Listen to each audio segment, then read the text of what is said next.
Two parts tonight. First will be a quick overview of messaging technology and how bots are coming in to help change the field.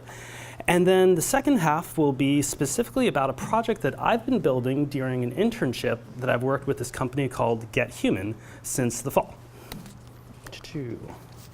So you may have heard the hype. Bots are the new apps. Like, you'll have a bot for every service possible, and a bot's going to be your next girlfriend or boyfriend. And there's actually some data behind this. Just a couple years back, boom, we reached a certain tipping point in which monthly usage of the top chat apps started outpacing monthly usage of other big social networking apps. And of course, it's safe to say that trend's continuing. You know, chat and messaging, it's been around for a while. Quick poll, who knows what this is?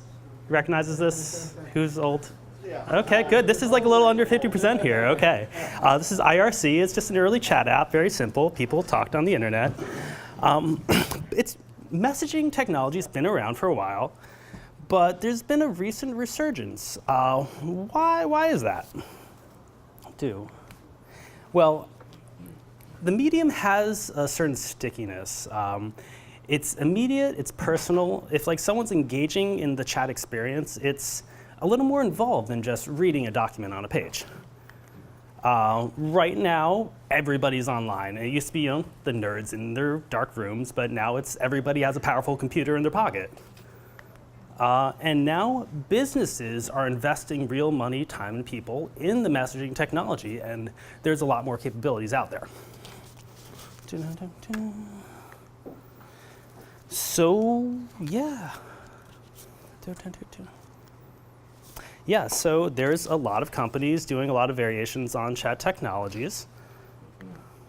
Why are they doing it? Well, first of all, to make some money, make some sales. It's just another medium where people are, so let's hustle some sales. People are there. It's a great customer support medium because it's easy to integrate into things that people are already doing. Like nobody likes having to call customer support.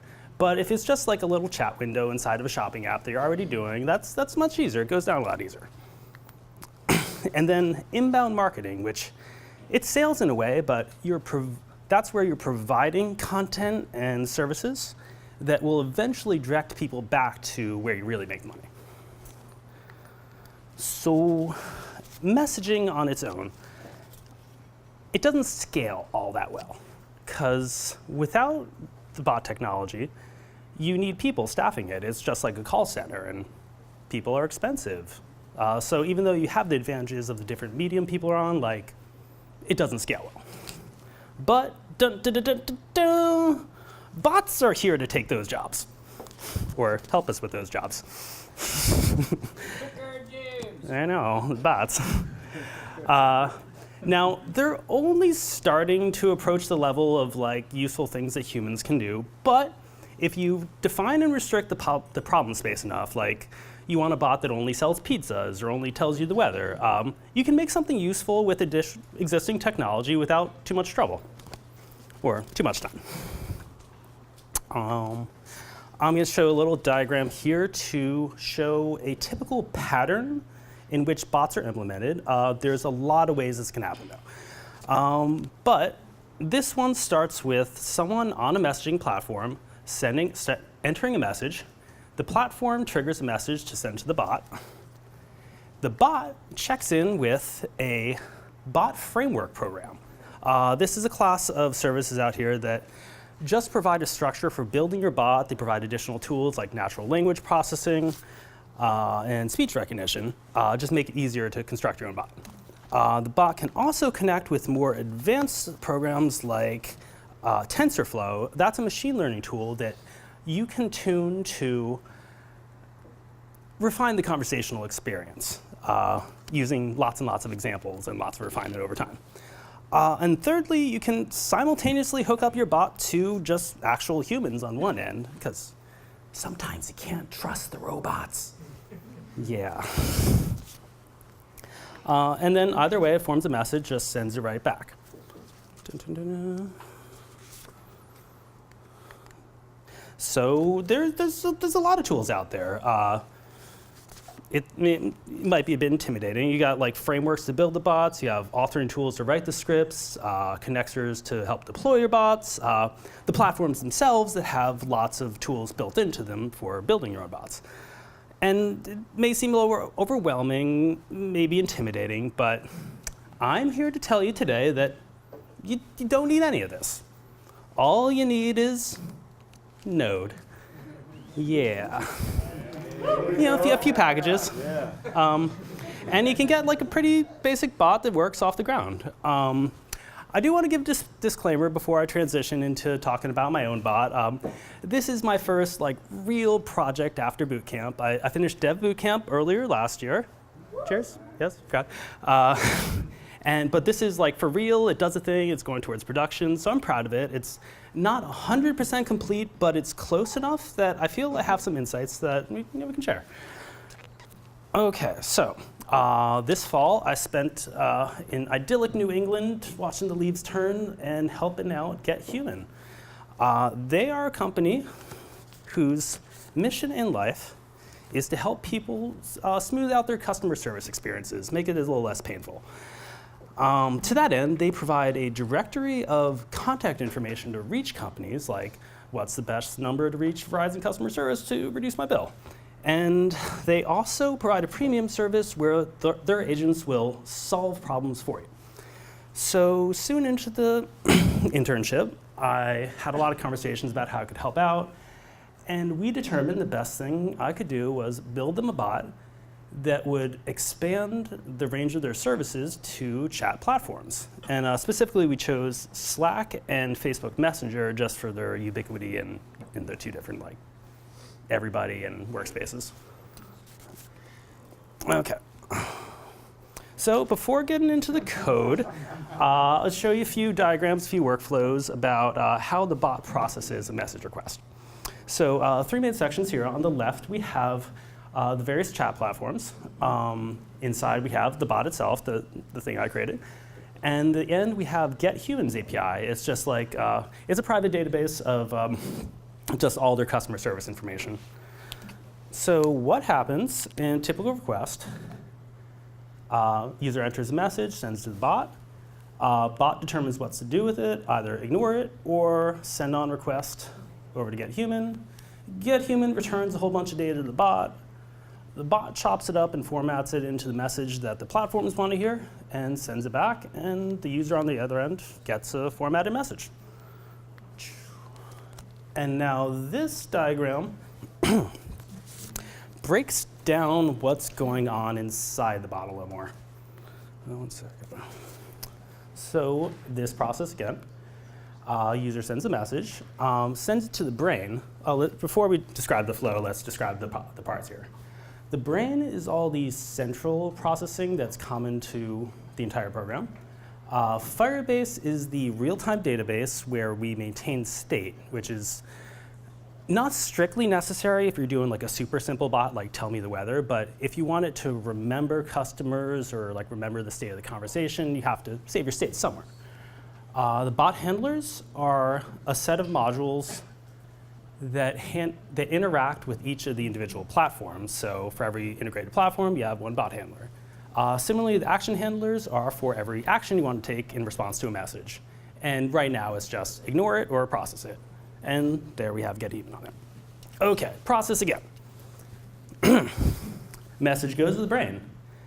Brain connects with Firebase, gets all that state, chooses the right bot handler, sends the original message to the bot handler, which knows how to translate for that specific platform, translates it back to a normalized, like a common generic form that the brain understands. The brain chooses which action then to take on it. If it's a query action, then it hits up Get Human. Get Human returns the data. Action handler chops it up into nice what the brain wants to know. The brain sends it back to the bot handler to retranslate it to the platform format, back to the brain, back to the package, back to the platform. OK, code. Now we can actually look at some of that. I brought up 2 snippets of code. This one is from the start.js file that just starts everything off. First, we have the loading up the bot handlers. Then we load up the action handlers. And then we initialize Firebase. And then we start up the server with all this. You can see here that this is how the modular structure just comes into play, that if I want to add another action, another platform to support, we just like create the one module rather than rewrite the entire code base for it. And then this is a little bit meatier. This is from our server.js, where we handle all the incoming requests. This is the main post route. This is an instance of Express that accepts all the incoming posts. We set up on the other end all our bots to, whenever a message is sent, do a post request to the same base URL, followed by the name of the platform, so like /Slack/Messenger. It recognizes it, determines the context, which is just the incoming request, and it saves it as its own like object, preserves it in its original form as it gets passed around to all the various modules. Chooses the bot handler. The bot handler normalizes requests. This is a little quirk from Messenger. Messenger is very concerned about like if everything's OK, and immediately upon sending any message to you, it just wants that instant 200 ping, even though the message with the content of the response we're going to send in just a moment. Over here, this is where we start handling all the requests. You may notice this is a pluralized normalized request. This is because it's another Facebook Messenger quirk. Rather than just sending out individual messages to process, it sends out batches, which may be from different people and requiring different actions, different processes. And you just have to handle in batches. So I handle it by just lining them up in an array and just iterating through and knocking them out. Chooses action handler for each, process that request to normalize it, form up some payloads to send back, and send it back. And that's really, I went through a lot of iterations on this code. I got an MVP working in about 3 weeks, but it was really, really ugly. I still hadn't figured out promises yet. So like I had pyramids of doom going on for like all the various contingencies. It was really ugly. But like what I have now is really pared down, but it was just the result of multiple iterations. Working between the two platforms, I noticed some differences. Messenger is a bit fussy.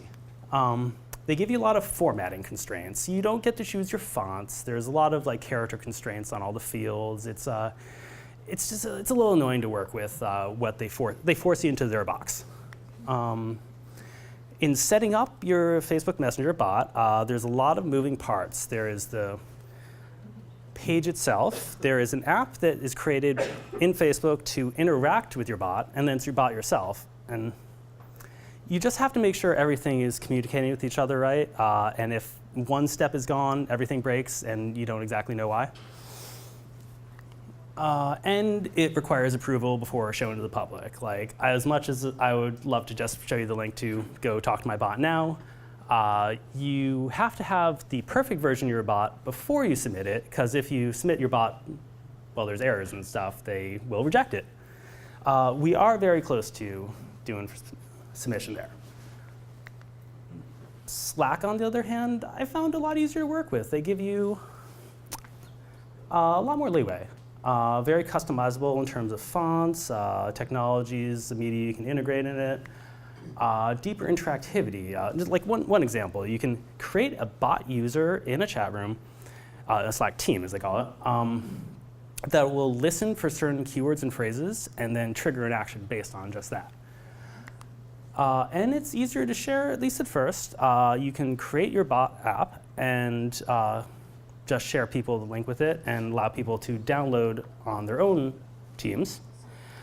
But if you want to have it listed on Slack's official app store, then you have to go through the gauntlet of approval. OK, finally, it is showtime for robot fighting, or robot chatting. And let's just escape out of there. Messenger. And we're just punching up our Messenger window, and let's take a look for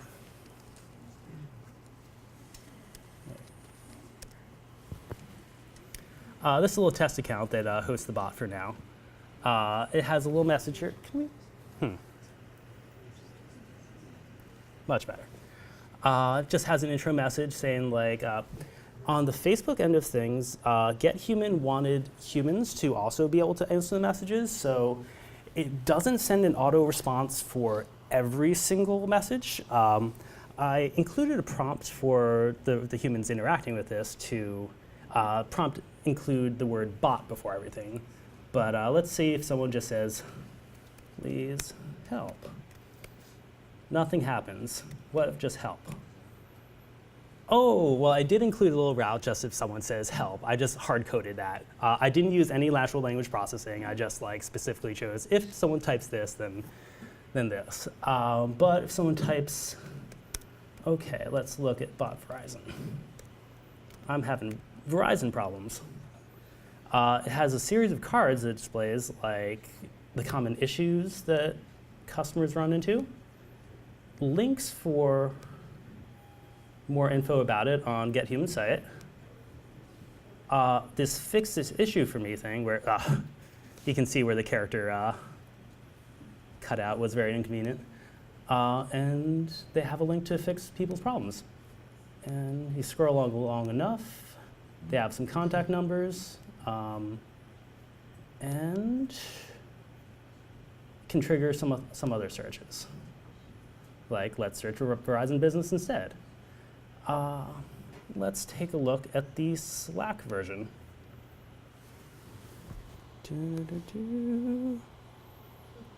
Screen sizes. Ooh, hot in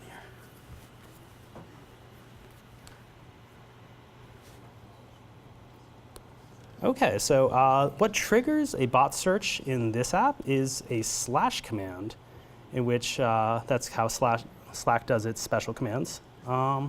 This one is triggered by typing /getHuman and Verizon.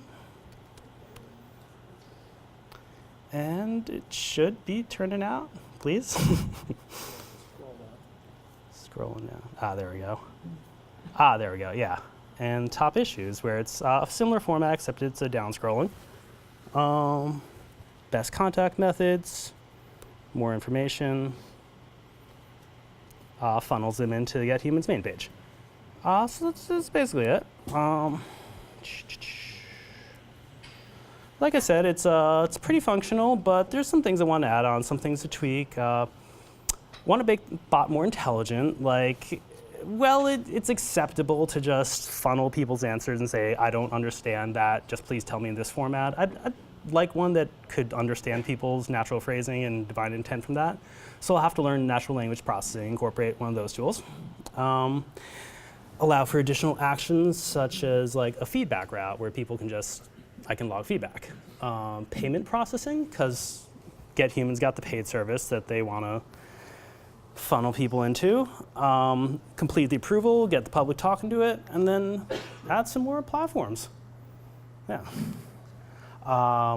Want to get started? You can go visit my GitHub repo. Go check out the slides later. My first talk out in San Francisco. Thank you for hosting me, Node community, and thank you for Postbase for hosting this meetup.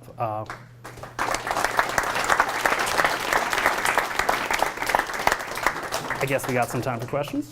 Yeah. Anybody have any questions? No. Bots. No. OK, then. Thank you very much. Yeah.